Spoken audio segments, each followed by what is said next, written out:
আমরা বেশিরভাগ মানুষ রমজান মাসে ফজরের নামাজ পড়ে এসে ঘুম দেই। আপনার যদি রাতে ঘুম না পুরে আবার দিনে ডিউটি থাকে, ঘুম একটু যদি যাওয়াই লাগে, তো ফজরের পর পর ঘুমাবেন না।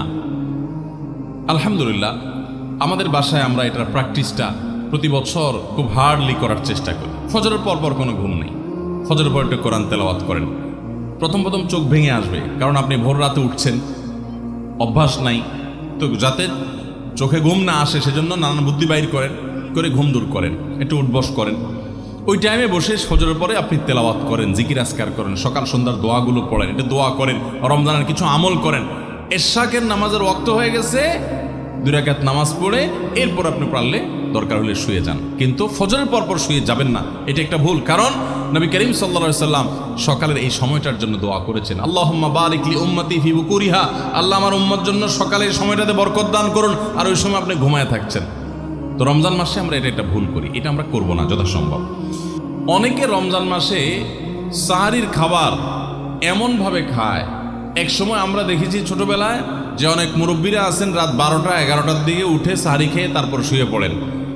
এটা যেমন একটা ভুল ছিল, সাহারি হলো শেষের দিকে খাওয়া উত্তম, ওনারা খাইতেন আগে। অতিরিক্ত সতর্ক যেটাকে বলে, এত আগে কেন খায়? যে শেষের দিকে খাইলে রোজা হয় না হয়, জন্য 12টার সময় 4-5 ঘন্টা আগে খেয়ে ধুয়ে দিলাম। এটা হলো বেশি সতর্ক হওয়া। বেশি সতর্ক হওয়া বুঝেন? এক লোক দোতলা শুয়ে আছে ফ্লোরে, তো একটু পর পর মাথা উপরের দিকে উঠে ফেলতেছে। কেউ জিজ্ঞাসা করলো, কি ব্যাপার, তুমি কি এমন কেন করতেছো? ফ্লোরে শুয়ে আসো চিত হয়ে, একটু বড় মাথা উঠাও কেন? তো লোকটা বলল, নিচের ফ্লোরে একজনে সুই সুতা দিয়ে কাপড় সেলাই দিছে, এইভাবে সেলাই করে টান দেন উপর দিকে। তো বলে যে সতর্ক থাকতে তো দোষ নাই, যদি ফ্লোর ভেদ করে আমার মাথা লাগে, এই জন্য মাথা উঠে ফেলতেছে। তো এটা অতিরিক্ত সতর্কতা হলো না? সতর্কতা ভালো, কিন্তু অতি সতর্কতা ভালো না। সাহারি অনেকে রাত 12টা 1টার সময় খান, এটা হলো অতিরিক্ত সতর্কতা। এত বেশি ভালো না, এত অতিরিক্ত সতর্ক হওয়া বরং নিষেধ। হাদিসে নবী সাল্লাল্লাহু আলাইহি ওয়াসাল্লাম আমাদেরকে সাহারি শেষের দিকে খেতে বলেছেন। এখন আরেকটা ভুল হলো, অনেকে সাহারি এত শেষে খান যে মুয়াজ্জিনের সাথে ওনার কম্পিটিশন হয়। মুয়াজ্জিন মাইক ধরে, মাইকের সামনে দাঁড়ায় মুয়াজ্জিন ঘড়ির দিকে তাকাইতে থাকে, টিক টিক টিক টিক আগাইতেছে কাটা। মুয়াজ্জিন প্রস্তুতি নিচ্ছে যে আল্লাহু আকবার করে হাঁক দিবে, আর উনিও ওইদিকে প্লেট হাতে গ্লাস হাতে খাবার খাচ্ছেন, ধুমায়া খাচ্ছেন, এবং কম্পিটিশনে লিপ্ত হয়েছেন যে মুয়াজ্জিন আগে আল্লাহু আকবার বলে না, তিনি আগে গিলে শেষ করেন। এরকম কম্পিটিশন হয় কি হয় না? বেশিরভাগ লোক, বিশেষ করে আমাদের যে কোনো কাজে আমরা একেবারে শেষ মুহূর্ত পর্যন্ত না ঠেকালে ভালো লাগে না। এই যে একদম আজান হওয়ার আগ মুহূর্ত পর্যন্ত খেতে থাকা, অনেক সময় দেখা যায় যে ভিতরে যেতে যাচ্ছে আজান পড়তেছে, এখনো আমার গলার নিচেও নামে না, এদিকে আল্লাহু আকবার শুরু করে দিছি, আল্লাহু আকবার শুরু করতেছে, তখনও চাপাই দিছি, এবার ফালাই দিছি। দেরিতে সাহারি খাওয়া সুন্নত, এর মানে এই না যে এত দেরি করবেন যে মুয়াজ্জিনের সাথে আপনি চোর পুলিশ খেলাবেন। এত দেরি করা এটা অবশ্যই সুন্নাহ নয়। নবী করিম সাল্লাল্লাহু আলাইহি সাল্লাম সাহারি খেয়ে শেষ করার পর ফজরের নামাজ পড়তেন, মাঝখানে 50 আয়াত পড়ার মতো গ্যাপ থাকতো। 50 আয়াতের গ্যাপ মানে হলো 5 থেকে 7 মিনিট এভারেজ, এরকম গ্যাপ তিনি দিতেন, তারপর তিনি নামাজ পড়তেন। তো এই জন্য ভাইরা আমার, আমরা বলতে পারি যে 7 নম্বরের ভুল হলো, আমরা অনেকেই রমজান মাসে সাহারির খানা খেতে খেতে একেবারে আজান পর্যন্ত ঠেকাই দিই। এত দেরি করা আবার ঠিক না। অনেকে গোসল ফরজ হলে মনে করেন যে এই অবস্থায় সাহারি খাওয়া যায় না, এটা ভুল ধারণা। আপনার রমজানে রাতের বেলা গোসল ফরজ হয়েছে, আপনি এখনো গোসল করতে পারেন না, এদিকে সাহারির খানার সময় চলে যাচ্ছে, তাহলে আপনি আগে সাহারির খানা খেয়ে নেন, সাহারি খেয়ে তাড়াতাড়ি গোসল করে তারপর ফজর নামাজ পড়তে যান, কোনো অসুবিধা নেই। এমনকি যদি আজান হয়ে যায়, আপনি গোসল এখনো করতে পারেন না, তাতেও সমস্যা নেই। আমরা অনেকে এটাকে সমস্যা মনে করি। সেই সাথে আরেকটা ভুল ধারণা হলো, অনেকে মনে করেন রমজান মাসে দিনের বেলায় স্বপ্নদোষ হলে বোধহয় রোজা ভেঙে যায়। স্বপ্নদোষ হওয়ার কারণে রোজা ভাঙে না। স্বপ্নদোষ হয়েছে, আপনি রোজা কন্টিনিউ করবেন, এই রোজা রাখতেও হবে না, কোনো অসুবিধা নেই, কারণ এটা আপনার ইচ্ছায় না। আমরা অনেকে যদি সাহারি খাইতে না পারি তাহলে আর ওই দিন রোজা রাখি না। অনেক লোক আছে বলে যে আজকে সাহারি খাইতে পারি না, এই জন্য রোজা রাখি না। তো সাহারি না খাইতে পারলে রোজা রাখবেন না কেন? সাহারি খাওয়াটা সুন্নত আর রোজা রাখাটা ফরজ। আপনার সুন্নত ছুটে গেছে, কোনো অসুবিধা নেই। সাহারি না খেলে রোজার কোনো অসুবিধা নাই। সাহারি খাওয়াটা উত্তম। নবী সাল্লাল্লাহু আলাইহি ওয়াসাল্লাম বলেছেন তাসাহহারু ফাইন্না ফিস সাহুরি বারাকা, তোমরা রাতের শেষ বেলার খানাটা, সাহারির খানাটা খাবা, এটাতে বরকত আছে, কল্যাণ আছে। দুপুরের খানায় বরকতের কোনো ঘোষণা নাই, অন্য কোনো খানায় বরকতের কোনো ঘোষণা নেই, কিন্তু সাহারির খানাতে বরকতের ঘোষণা আছে। এই জন্য আমরা সাহারির খানাটা মনে না চাইলেও অল্প স্বল্প কিছু হলেও মুখে দেওয়ার চেষ্টা করব, কারণ সেখানে বরকত আছে, কল্যাণ আছে। কিন্তু কোনো কারণে সাহারি মিস হয়ে গেছে, ঘুম থেকে উঠতে পারেন নাই, আজান হয়ে গেছে, তাহলে এই অজুহাতে রমজানের ফরজ রোজা না রাখার কোনো সুযোগ নাই। কষ্ট একটু বেশি হতে পারে ওই দিন, তাতে কিছুই হবে না, আমরা একেবারে মরে যাব না। ধৈর্য ধরা শিখতে হবে। ইমানদারকে আল্লাহ তাআলা সবর করা শিখাচ্ছেন রমজানের মাধ্যমে। এই জন্য ভাইরা, কোনোদিন সাহারি মিস হইলে ওই দিন রোজা মিস করা যাবে না। সাহারিতে আমরা বেশিরভাগ মানুষ একটা সুন্নাত আমল করি না, সেটা হলো খেজুর খাওয়া। সন্ধ্যার সময় ইফতারিতে যখন আমরা সাহারি খাই তখন তো সবাই আমরা জানি, আমরা ইফতারিতে যখন খেজুর খাই তখন তো আমরা সবাই মোটামুটি জানি যেটা সুন্নত। কিন্তু সাহারিতে খেজুর খাওয়া যে সুন্নত, এটা ম্যাক্সিমাম মানুষ আমাদের দেশে এখনো জানেন না। নবী করিম সাল্লাল্লাহু আলাইহি ওয়াসাল্লাম বলেছেন, নি'মা সাহুরুল মুমিনি আত-তামার, ইমানদারের সবচাইতে উত্তম সাহারি হলো খেজুর।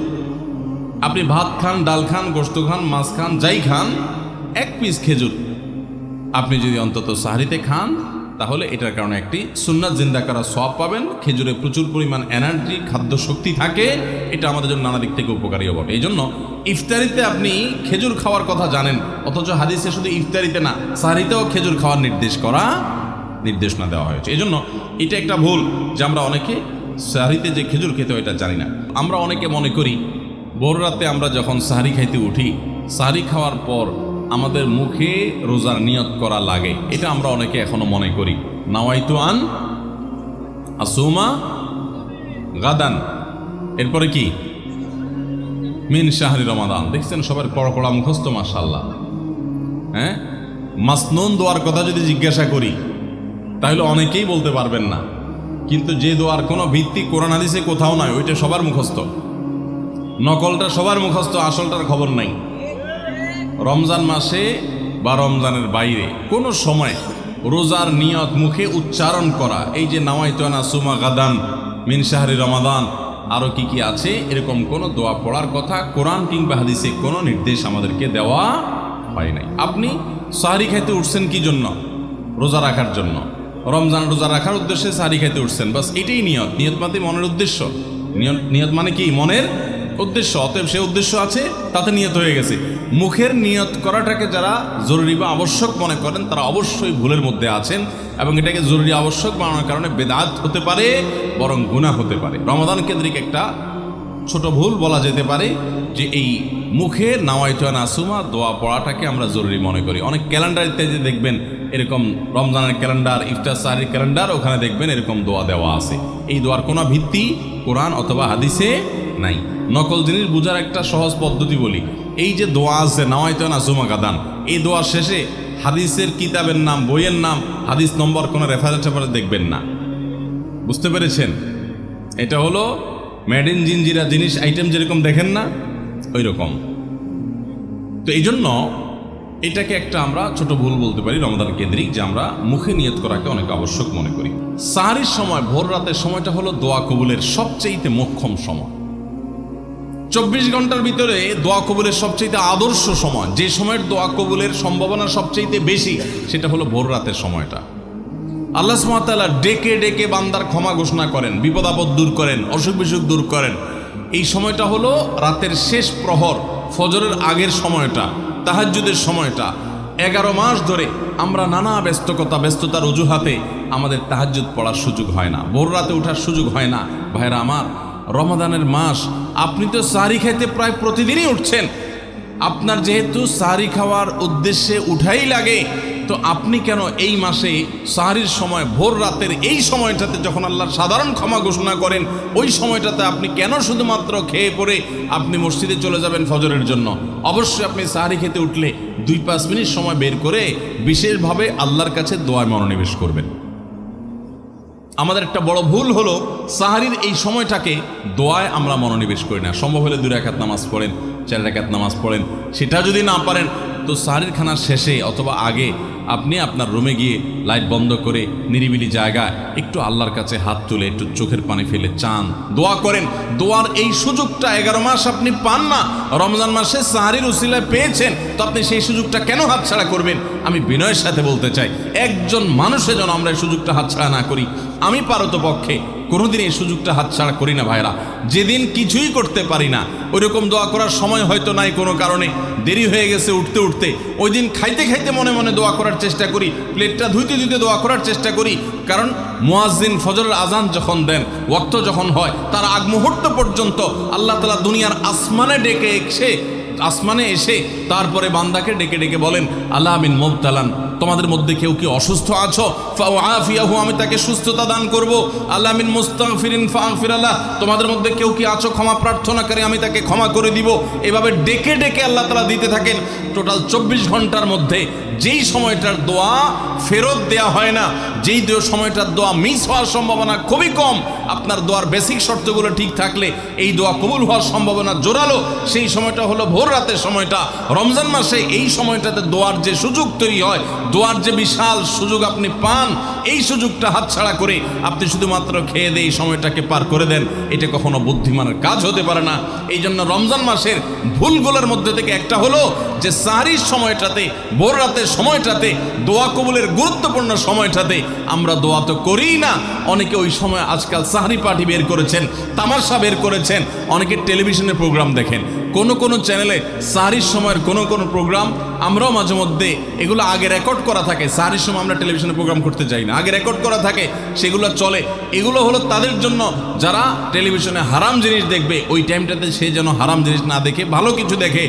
আপনাদেরকে আমরা বলবো, কখনো ওই ভোর রাতের ওই সময় ইসলামিক প্রোগ্রামও দেখতে যাবেন না। আপনি ওই সময়টাতে আল্লাহর সাথে কথা বলবেন, ওই টাইমটা ইবাদতের সময়, ওই টাইমটা দোয়া এবং রোনাজারির সময়। আমরা বেশিরভাগ মানুষ এই ভুলটা করি যে রমজানে আল্লাহর কাছে পাওয়ার এই বিশাল সুযোগ আমরা হাতছাড়া করে ফেলি। আমরা এখন থেকে সাহরিতে উঠলে দোয়া করবো তো ইনশাআল্লাহ। আল্লাহ আমাদের সবাইকে তৌফিক দান করুন। তাহলে এটি ছিল 11 নম্বর ভুল। রমাদানকে আমাদের সার্থক করতে হলে এই ভুলটা দূর করতে হবে, সংশোধন করতে হবে। সাহরিতে দোয়া থেকে বিরত থাকা, এই ভুল করা যাবে না। অনেকে রোজা রেখে থুতু গেলাটাকে দোষণীয় মনে করেন যে রোজা রেখে বোধহয় থুতু গেলা যায় না, এই জন্য ঘন ঘন থুতু ফেলে দেখবেন অনেকে আছেন। বিশেষ করে নতুন নতুন যখন রোজা রাখে পোলাপান, তখন দেখবেন যে মিনিটে মিনিটে থুতু ফেলে, আছে না নাই? এই ঘন ঘন রোজা রাখে, আপনার থুতু ফেলে কেন? কারণ মনে করতেছে থুতু গিললে তার রোজা ভেঙে যাবে। ভাই, থুতু যদি আপনি না গিলেন আপনি বাঁচবেন? থুতু না গিললে কেউ বাঁচবে? যতই আপনি থুতু ফেলেন, আপনার থুতু তো কিছু না কিছু ভিতরে যাবেই। যদি না যায়, গলা শুকিয়ে গেলে তো আপনি মরেই যাবেন। এই জন্য এটা একটা ভুল যে আমরা মনে করি থুতু ফেলা লাগে। রোজা রেখে রোজার কারণে এক্সট্রা কোনো থুতু ফেলার দরকার নাই। আপনার মুখে বালু চলে আসছে, একটা মশা ঢুকে গেছে, আপনি রোজা আছে, এটা যেন ভিতরে না যায়, সেজন্য থুতুটা ফেলে দিলেন, এটা ভিন্ন কথা। আপনি বেসিনে গিয়ে ফেলে আপনি একটু পানি ঢেলে দিলেন, কিন্তু রোজা রেখে ঘন ঘন থুতু ফেলতে হবে, থুতু গিলা যাবে না, এরকম কোনো কথা নাই। এটা আমাদের একটা ভুল, রমজান কেন্দ্রিক একটা ভুল।